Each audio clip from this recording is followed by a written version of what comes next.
오늘도 귀한 찬양 감사를 드립니다. 남성 회장님, 곽태일 권사님 나오셔서 하나님의 말씀 봉독해 주시겠습니다.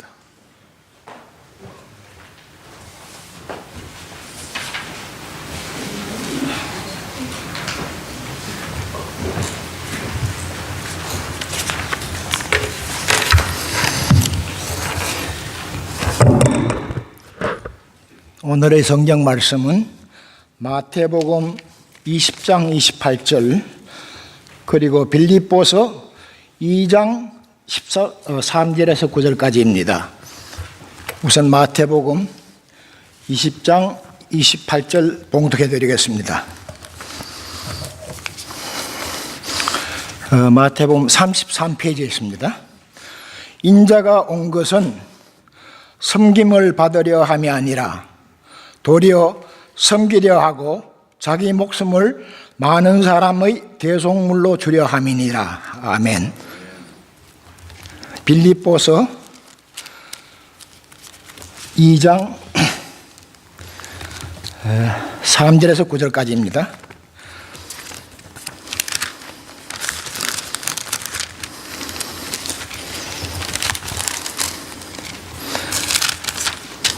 페이지 319면에 있습니다. 아무 일에든지 다툼이나 허영으로 하지 말고 오직 겸손한 마음으로 각각 자기보다 남을 나았게 여기고 각각 자기 일을 돌볼 뿐더러 또한 각각 다른 사람들의 일을 돌보아 나의 기쁨을 충만하게 하라. 너희 안에 이 마음을 품어라. 곧 그리스도 예수의 마음이니 그는 근본 하나님의 본세시나 하나님과 동등됨을 취할 것으로 여기지 아니하시고 오히려 자기를 비워 종의 형체를 가지사 사람들과 같이 되셨고 사람의 모양으로 나타나사 자기를 낮추시고 죽기까지 복종하셨으니 곧 십자가에 죽으심이라. 이 이름으로 하나님이 그를 지극히 높여 모든 이름 위에 뛰어난 이름을 주사. 아멘.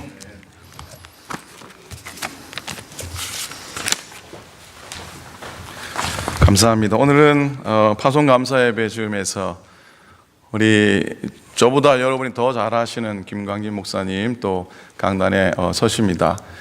우리 오클랜드 교회를 위해서 참 많은 수고하셨고 또 여러분 예전에 많이 섬기셨고 또 부족한 저에게도 선임 목사님이면서 또 선배님이시고 또 사랑 가운데 기도해 주시고 아껴주셨던 우리 김광진 목사님 오늘 말씀을 전하시겠습니다. 섬기는 자가 되라, 섬기는 자가 되라는 말씀이 제목입니다.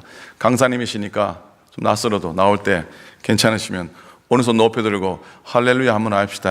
할렐루야 한번 합니다. 목사님 나오실 때 우리 오른손 높이 들고 할렐루야 하겠습니다. 할렐루야.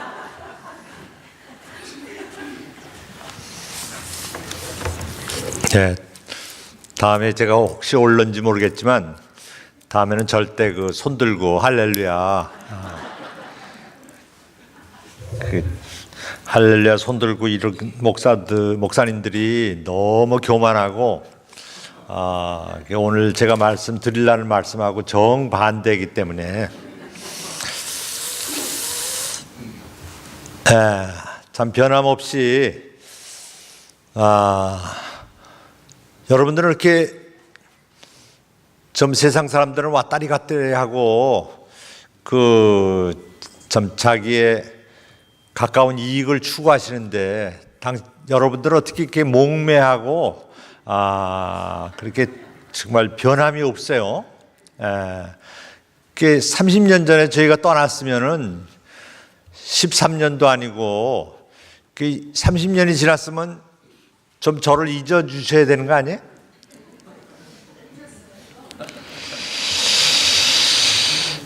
하여간 또 이번에도 제가 사랑하는 정 목사님이 또 몇 번 전화를 하셔가지고 이번에 꼭 오셔서 설교를 해야 됩니다. 북가주에도 저보다 훌륭한 목사님들, 은퇴하신 목사님들이 수십 명 있습니다. 그분들이 아시면 얼마나 섭섭하겠어요. 예. 왜 8시간 운전을 해가지고 일로 오도록, 제가 하여간 고맙기도 하고 죄송하기도 합니다. 이 중요한 예배에 부족한 저를 불러주셔서 세움을 받아서 감사를 드립니다. 제가 얼마나 힘들었으면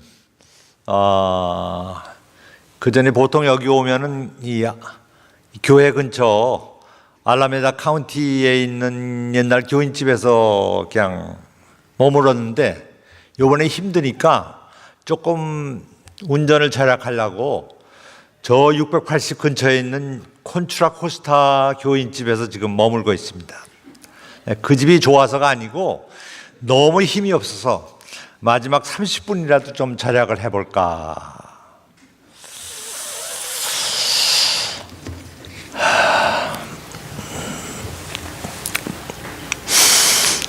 그 천주교에는 고해성사라는 게 있죠. 정기적으로 교인들이 가서 그 칸막이가 있는 신부님 앞에서 무릎을 꿇고 자기 이름도 밝히지 않고 얼굴도 안 보이는 데서 제가 이런 죄를 지난 주간 지었습니다. 신부님께서 성모 마리아 또 하나님께 제 죄를 용서받을 수 있도록 중보 기도를 좀 해 주십시오 하는 거가 고해성사에 나쁘게 얘기하는 사람도 있지만 좋은 뜻도 있습니다. 근데 그날 자매님이 뭐 칸막이가 있어서 신부님이 저를 뭐 잘 못 보시겠지만 제가 좀 얼굴이 이쁘잖아요. 그래가지고 제가 얼굴 값을 하느라고 많은 신도들에게 그 아픔을 주었고 그 고통을 주었습니다. 제 미모 때문에 지은 죄를 용서받을 수 있도록 신부님 도와주세요. 목소리를 들어 하니까 그래서 신부님이 그 교인 몰래 커튼을 살짝 제끼고 봤어요. 그랬더니 신부님이 생각한 대로 그렇게 뭐 미스 코리아도 아니고 그래서 신부님이 이렇게 권면을 했답니다. 자매님의 죄는 미모의 죄가 아니라 착각의 죄입니다.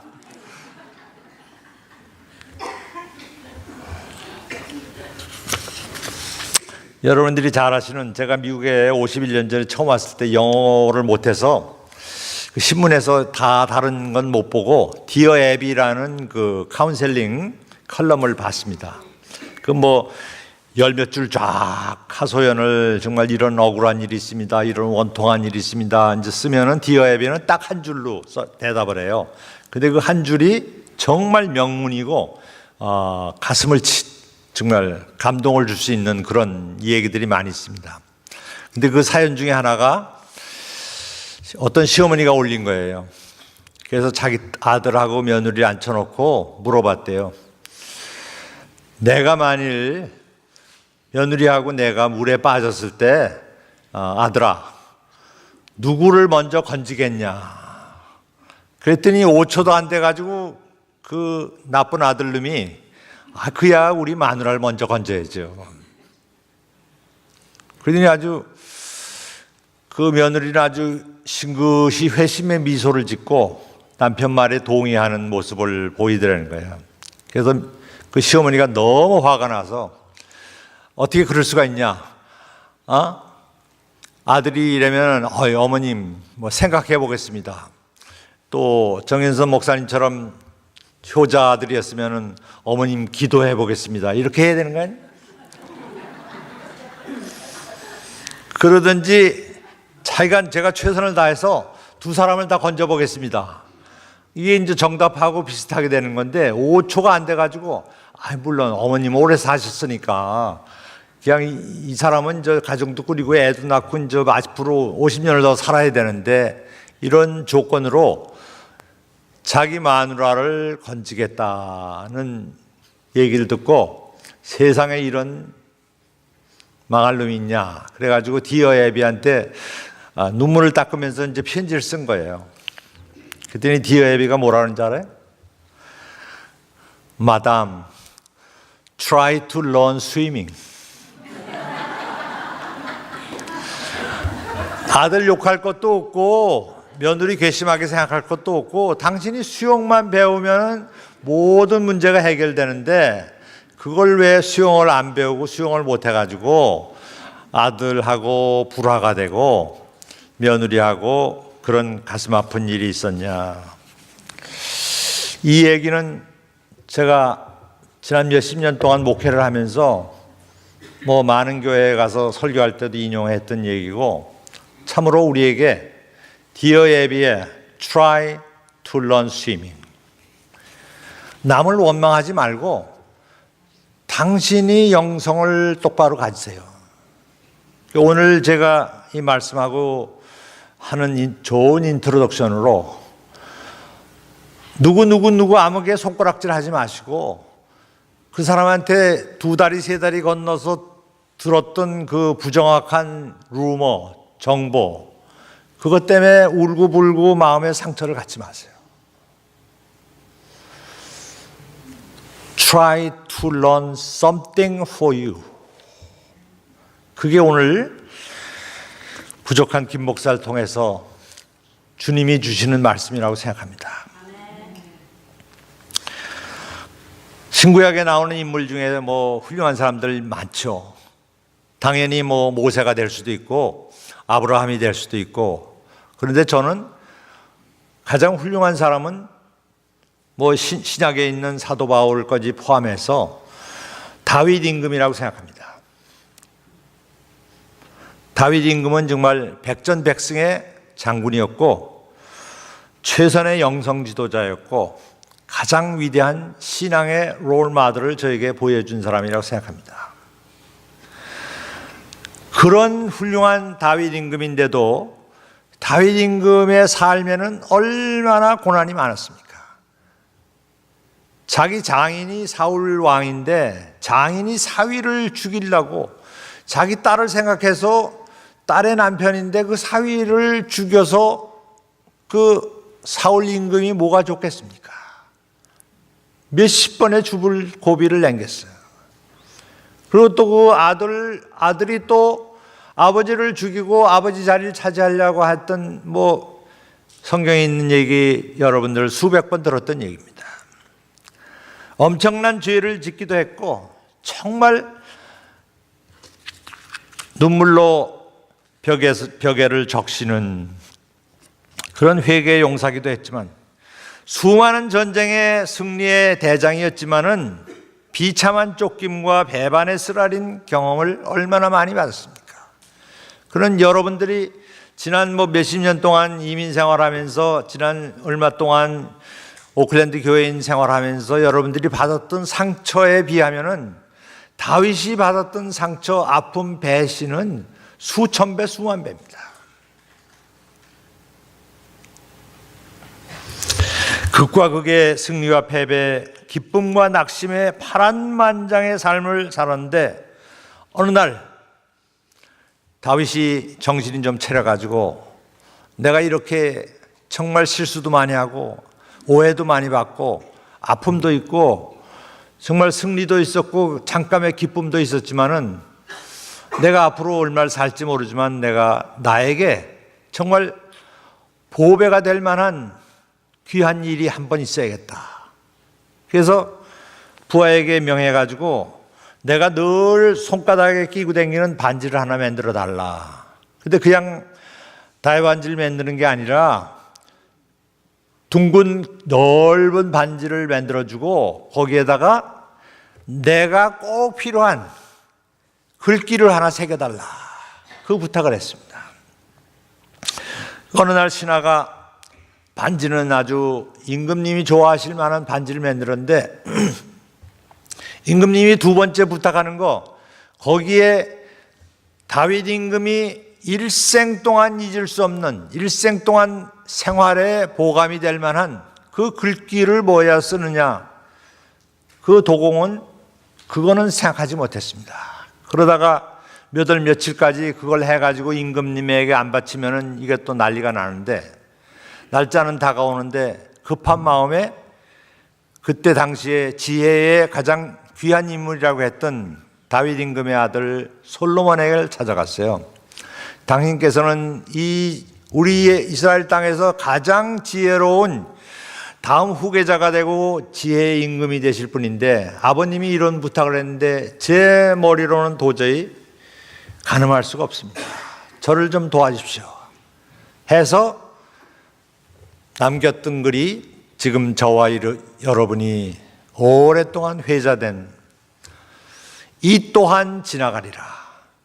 It too will pass away. 다윗 임금의 아픔과 배신과 고통과 눈물, 기쁨과 승리와 모든 것, 좋았던 것, 나빴던 것, 다 matter of time. It will pass away. 한국말로는 이 또한 지나가리라 그렇게 했습니다. 이번 LA 지역에는 아주 몇십 년 만에 10교회의 목사님들이 바뀌는 엄청난 파송이 있었습니다. 그러니까 10개 상상해 보십시오. 북가주에는 12개?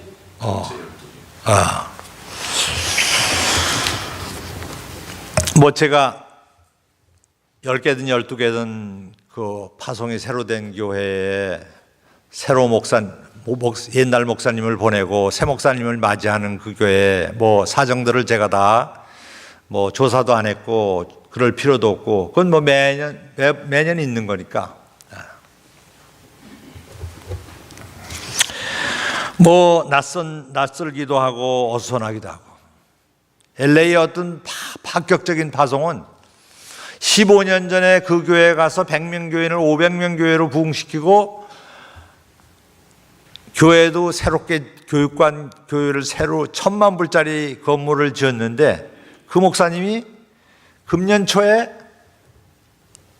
실수를 하나 해가지고 그분이 목사를 파송을 받느냐 못 받느냐 그러다가 간신히 정말 무릎 꿇고 빌어가지고 파송은 받는데 500명 교회를 섬기던 15년 동안 그 큰 목회의 업적을 남긴 목사인데 50명 교회를 파송을 받았어요.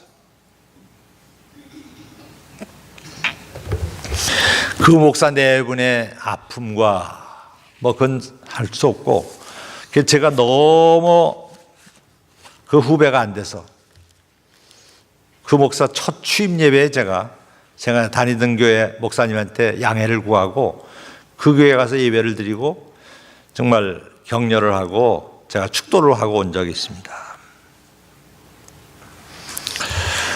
새 목사님을 맞이하시는 온 교우님들, 저는 은퇴하기까지 감리사 8년, 교회는 딱 2군데 섬겼는데 제가 73년에 오클랜드 교회에 왔을 때 교인들이 5명이었는데 한 번도 꽃다발도 못 받고 꽃도 없었고 성가대도 없었고 뭐 환영 뭐 어떤 예배가 없었어요. 그러고 제가 이 교회 16년 있다 저 감리사에 떠났는데 그 후에 감리사를 마치고 LA 교회에 부임을 했는데 그 교회도 꽃다발도 없고 이런 축하 감사 예배가 없더라고. 그 왜 그런가 그랬더니 제가 그 교회에서 8년 동안 감사를 있으면서 그 교회에 사무실을 썼고 그 교인처럼 지냈고 저희 애들 셋하고 저희 집사람은 성가대하고 주일학교하고 해서 다 9년 전에 그 교회 멤버가 된 거예요. 그러다 이제 형식적으로 감리사 끝나고 그 교회 목사가 되니까 교인들이 제가 감리사 되기 전까지 그 교회에서 30번 설교를 했으니까 뭐 설교도 새로울 것도 없고 기대하는 것도 없고 그러니까 꽃다발도 없고 축하 예배, 감사 예배가 없었어요. 근데 정말 정 목사님 축하합니다. 저는 40몇 년 목회를 했는데 이렇게 후배 목사님은 영광스러운 자리에 보니까 사모님 거지도 꽃을 달아줬네요. 네.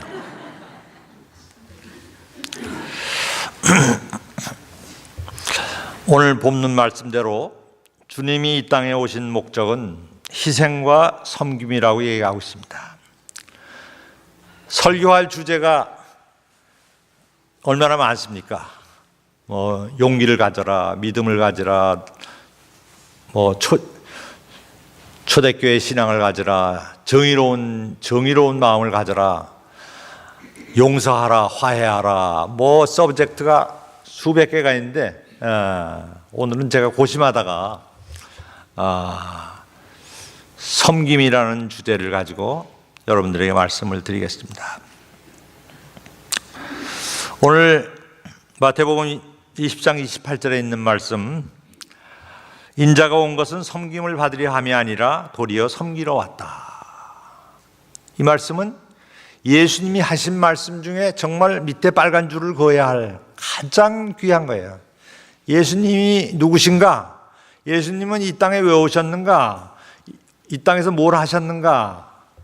마치 우리는 목회에다가 대비를 한다면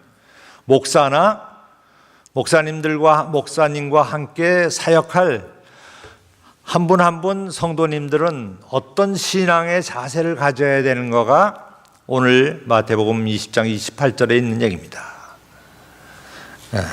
정 목사님에게 특별히 부탁드립니다.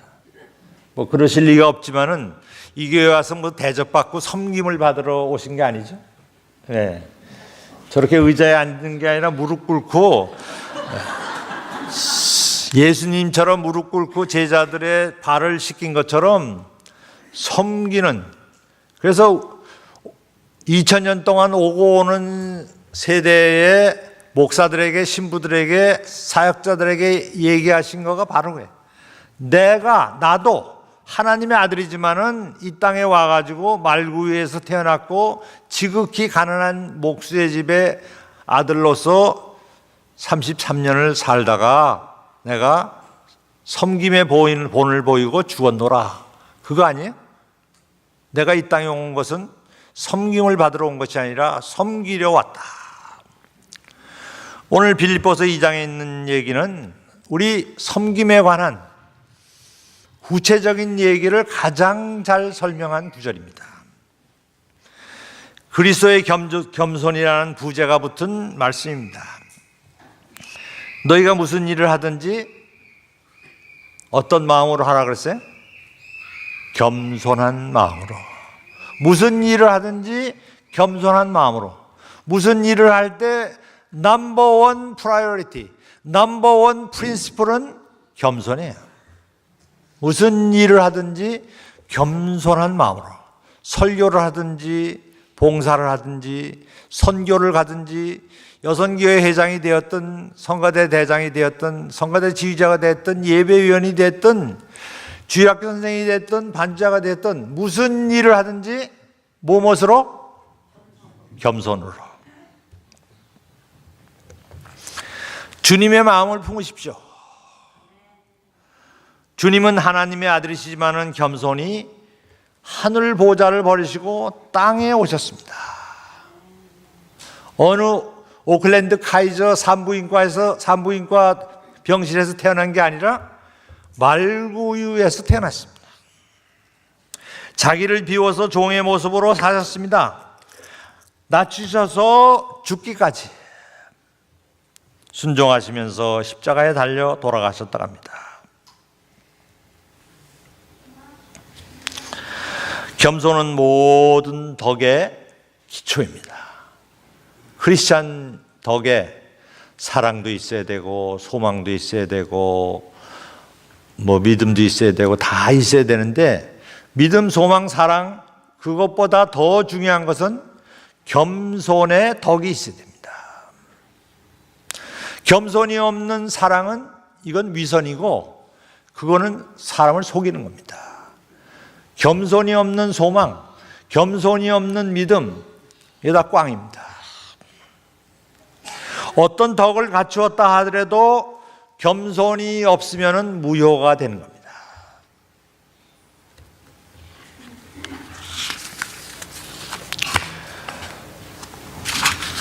제가 존경하는 여러분이 잘 아시는 성공의 신부였고 유명한 신학교 교수였던 헨리 나우엔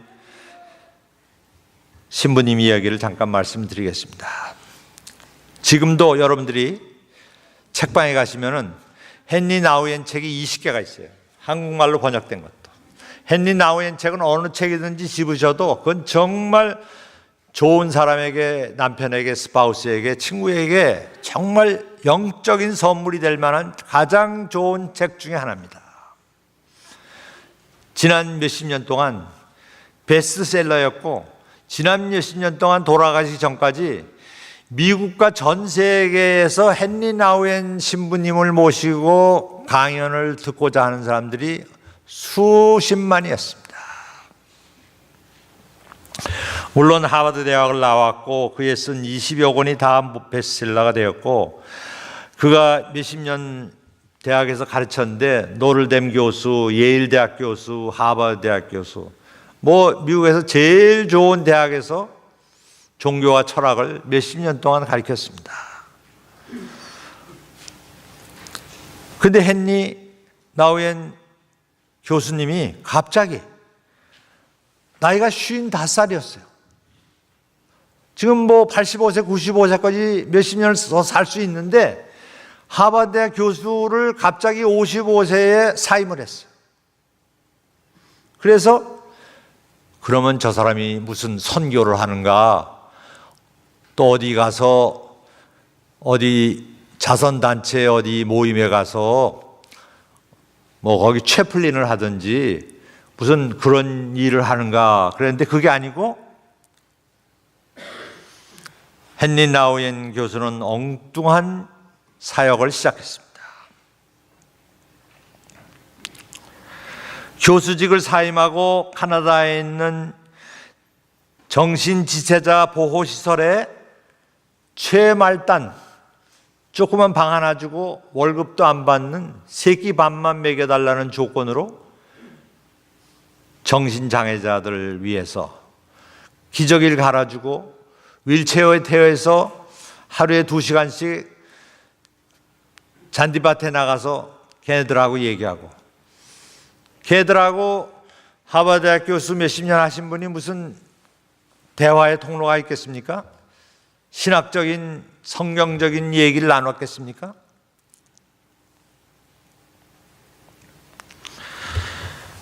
그러다가 55세에 가셔가지고 10년 후에 65세에 돌아가셨어요. 마지막 10년을 카나다에 있는 월급도 없고 정말 아무것도 없는 그곳에 지장애들 기저귀 갈아주고 휠체어에 태워서 하루에 2시간씩 잔디밭에 가서 같이 웃어주고 같이 놀면서 10년을 지나시다가 돌아갔어요. 많은 사람들이 선생님은 왜 그 하버드 대학, 예일 대학께서 제자들을 가르치지 아니하시고 엉뚱한 일을 합니까? 이거 엉뚱한 일을 한 사람이 또 있어요. 저희 교회 몇 년 전에 부흥해 왔던 김영복 목사님. 김영복 목사님이 몇 년 전에 자기가 섬기던 교회가 우리 교회 이 교회 부흥회 올 때마다 제가 어떻게 왔는데 그날 금요일 날 저녁인가 부흥회에 대해서 한번 제가 설교를 들었습니다. 미국에 있는 연합감리교회 300여 교회 중에서 10자 안에 들어가는 1,500명, 200명 모이는 교회, 아주 역사와 정말 전통이 있는 워싱턴 한인교회 담임 목사님으로 한 10년 섬기시다가 몇 년 전에 갑자기 감독에게 편지를 내가지고 저는 이 교회를 사임합니다. 김영복 목사님이 가신 데가 어딘지 아세요? 그 교회에서 한 50마일 떨어진데 그 교회에서 개척한 교회인데 한 50명 모이는 교회예요. 2,000명 모이는 교회에 김영복 담임 목사가, 그래서 한때는 교회에서 수군거렸대요. 우리가 모르는 김영복 목사가 무슨 스캔들이 있었기 때문에 갑자기 저러지 이 교회를 왜 떠나냐. 그 교인들이, 의심하는 교인들이 뒷조사를 한 결과 아무런 스캔들도 없었어요. 떠나갈 이유가 없었어요. 하루아침에 50명 교회에 모이던 개척교회 담임 목사가 그 교회 담임 목사가 되고 김영목 목사는 그 교회의 후임자가 됐어요. 왜 선생님은 헨리 나우엔 교수님, 박사님, 왜 선생님은 엉뚱한 일을 합니까? 그러더니 헨리 나우엔이 웃으면서 이렇게 대답했습니다. 이렇게 했답니다. 저는 그동안 성공과 인기라는 이름의 꼭대기를 향해서 달려갔습니다. 그런데 내가 카나다에 가서 한 장애인을 돌보면서 새로운 은혜를 받았습니다. 인생의 새로운 영적인 체험을 했습니다. 장애인을 만나서 오르막길에서 내리막길에 예수님을 만났다. 이건 좀 상징적인 얘기지만 그분이 예수님을 못 만나고 그런 유명한 신학자가 됐겠습니까? 그런데 그가 55세 이후에 카나다의 장애인들을 돌보는 사역을 하면서 인생의 내리막길에서 예수님을 만났습니다. 예수님을 새롭게 만났습니다. 성지순례를 다녀오신 분들은 다 기억하시죠? 예수님이 탄생하셨다고 하는 베들레헴의 구유교회를 보면은 예배당은 굉장히 크고 멋있는데 그 들어가는 입구는 이렇습니다. 저같이 키가 조그만 사람도 몸을 절반으로 줄여야지 들어갈 수가 있습니다. 그래서 그 문을 겸손의 문이라고 불리고 있습니다. 이 땅에 섬기는 종으로 오신 예수 그리스도를 영접할 수 있는 사람은 최대한 적어도 그 예배당을 들어가는 사람은 상징적으로 몸을 낮추고 머리를 낮춰야지 예수님 탄생을, 예수님을 만날 수 있다는 얘기 아닙니까? 겸손의 예화로 많이 회자되고 있는 접시 닦기 늙은 수도사의 얘기를 말씀을 드리겠습니다. 어느 문제 수도원의 한 늙은 수도사가 문을 두드렸습니다. 늙은 수도사가 왔다는 소문에 젊은 수도사들이 우르르 몰려갔습니다. 그 수도원은 처음 오는 수도원은 나이가 많든 적든 접시 닦는 일을 시켰다고 합니다. 오, 늙은 수도사가 왔구려. 어서 식당에 가서 접시나 닦으시오. 한 달, 또 한 달, 그리고 또 한 달을 접시만 닦았습니다. 석 달이 지난 즈음에 수도원의 최고 감독자가 왔습니다. 감독은 오더니 수도원의 원장이 보이지 않는 것을 알고 원장이 어디 있는가? 젊은 수도사들에게 물었습니다. 젊은 수도사들이 말하기를 원장님이 부임한 적이 없는데요. 그러자 감독은 고개를 갸우뚱거리면서 큰 소리로 아니 무슨 소리를 하는 거야? 내가 석 달 전에 그 사람이 이 수도원의 새 원장으로 보냈는데. 이 말을 들은 젊은 수도사들이 아연 실색하지 않을 수가 없었습니다. 아, 그렇다면은 3개월 전에 와가지고 지금 계속 접시만 닦고 있던 그 늙은이가 원장으로 왔다는 거야? 모두 식당으로 달려갔습니다. 그곳에 늙은 수도사가 그날도 변함없이 접시를 닦고 있었습니다. 그 노수다가 예화에 많이 나오는, 여러분이 수십 번 들었던 로렌스 브라더스라고 하는 얘기입니다. 이 사건 이후로 그 수도원은 가장 모범적인 수도원이 되었다고 합니다. 다시 말씀드립니다. 문제가 많던 그 수도원은 그 노인 수도원에 와서 3개월 동안 접시를 닦는 일로 감동을 받은 그 밑에 젊은 후배 수도사들이 마음이 변해서 눈물을 흘리고 회개해서 그 수도원의 모든 문제가 해결된 가장 모범적인 수도원이 되었다는 얘기입니다.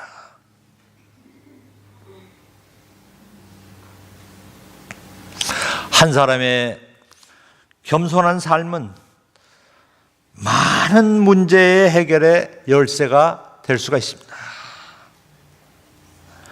수식어만 요란한 현대교회, 아니, 저는 속사정을 잘 모르지만 2018년까지 여러분 교회도 문제가 있었겠죠. 갈등이 있었겠죠. 불화가 있었겠죠. 여러분 교회 2018년 정말연회의 결정에 의해서, 하나님의 뜻에 의해서 이 교회로 새로 파송받으신 정 목사님과 함께 정말 겸손하고 아름다운, 정말 부흥의 많은 일들이 일어나시기를 주님의 이름으로 축원합니다. 겸손이란 무엇입니까? 겸손은 자기를 덮어놓고 낮게 보는 것이 아닙니다.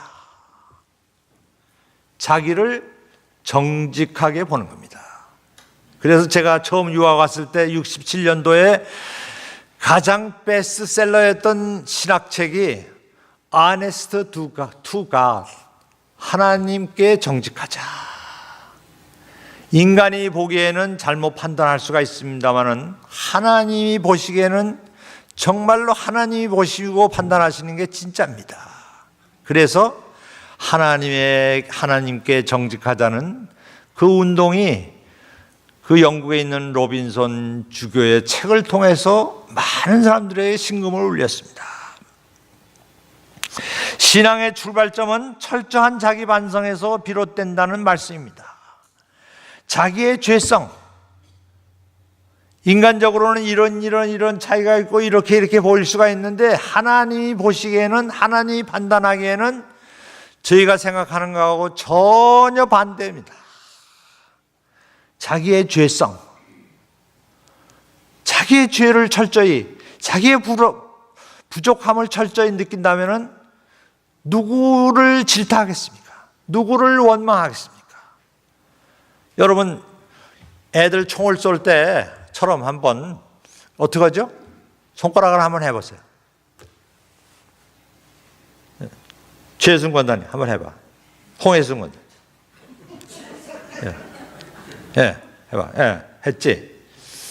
이거 하면, 남에게 이렇게 하면은 두 손가락은 앞으로 나가는데 나머지 두 손가락은 나한테 오는 거야. 요렇게 해야겠네. 요렇게 해야지 세 손가락이 뒤로 오는 거야.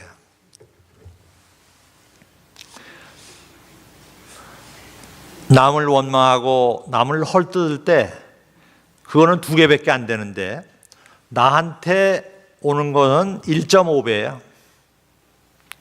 세 손가락이 오는 겁니다. 하나님께 이르는 길은 겸손을 통해서만 있을 수가 있습니다. 하나님께 겸손을 통하지 않고는 하나님께 나아갈 수가 없습니다. 여러분들이 성경 통독을 많이 해도, 여러분들이 교회의 직분이 이런 직분을 가졌다 해도, 여러분들이 매일 새벽 기도를 해도 여러분이 겸손의 문을 통과하지 않고는 주님께 갈 수가 없습니다. 하나님의 마음을 알 수가 없습니다. 내 자신을 내세우면서 내 자신의 교만을 가지면서 하나님을 만날 수가 없습니다. 믿음이란 겸손을 의미합니다. 자기 자신을 의지하면서 하나님을 알 수가 없습니다. 하나님을 모를 수가 없습니다. 그래서 이런 격언이 생겼어요.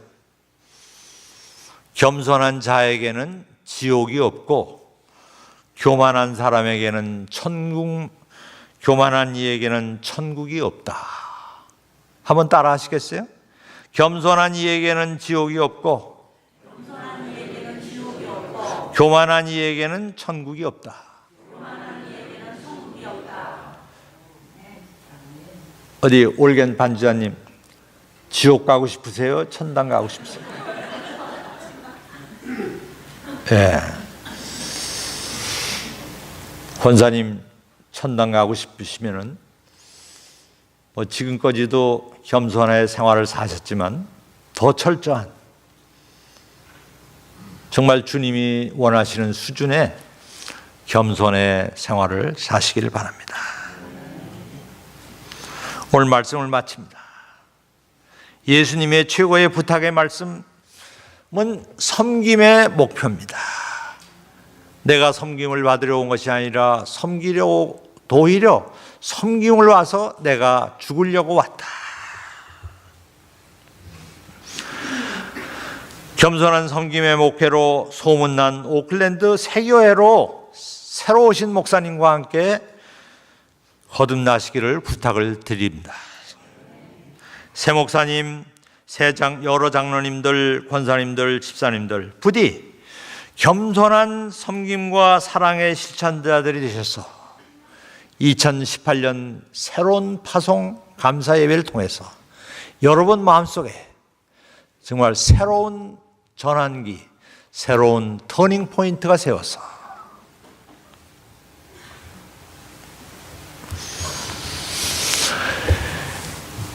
미워하는 마음이 변해서 사랑의 사도가 되시길 바랍니다. 불화와 분쟁, 갈등의 마음이 변해서 주님의 평화, 주님의 화해를 선포하는 사랑의 센터가 되시기를 주님의 이름으로 축원합니다.